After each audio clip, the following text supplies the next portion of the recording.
పహల్గామ్ ఉగ్రదాడి తర్వాత పాకిస్తాన్ను ఉపేక్షించి లాభం లేదని భారత ప్రభుత్వం డిసైడ్ అయింది. ఒక్కో ఉగ్రవాదిని పట్టుకొని మరీ ఏరివేస్తామని ప్రధాని నరేంద్ర మోదీ హెచ్చరించిన నేపథ్యంలో యుద్ధ సన్నాహాలు వేగం పెరిగాయి.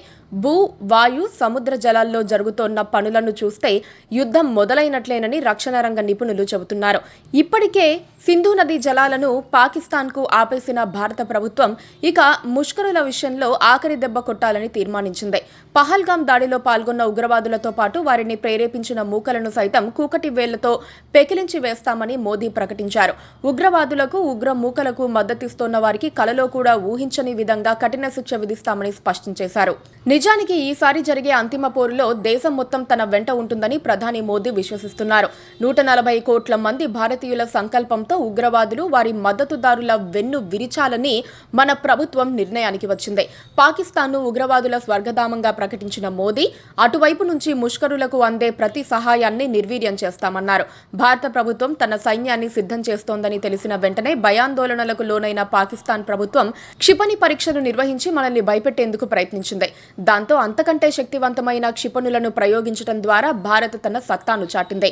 యుద్ధాన్ని పాకిస్తాన్కు మరింత దగ్గరగా తీసుకెళ్తూ భారత నౌకాదళం కూడా విమాన వాహక యుద్ధ నౌక ఐఎన్ఎస్ విక్రాంత్ను రంగంలోకి దింపింది.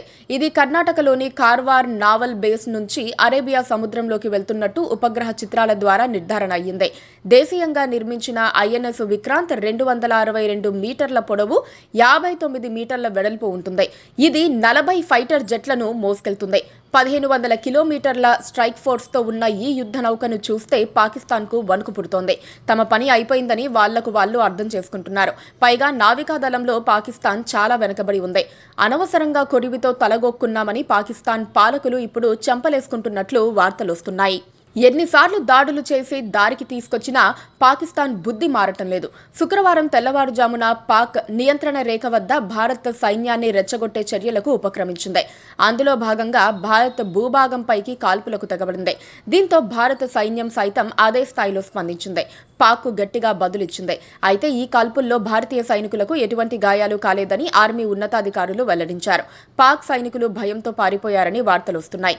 ఎలాంటి కవ్వింపు లేని కాల్పులు, ఉగ్రమూకల స్థావరాలను ఏర్పాటు చేయటం లాంటి చర్యలతో భారత ప్రభుత్వం కోపంతో ఊగిపోతోంది. మరోమారు సర్జికల్ స్ట్రైక్స్ చేయాలన్న ఆలోచనతో ఉందని విశ్వసనీయ వర్గాల సమాచారం. గత సర్జికల్ దాడుల కంటే ఇవి అత్యంత శక్తిమంతంగా ఉంటాయని చెబుతున్నారు.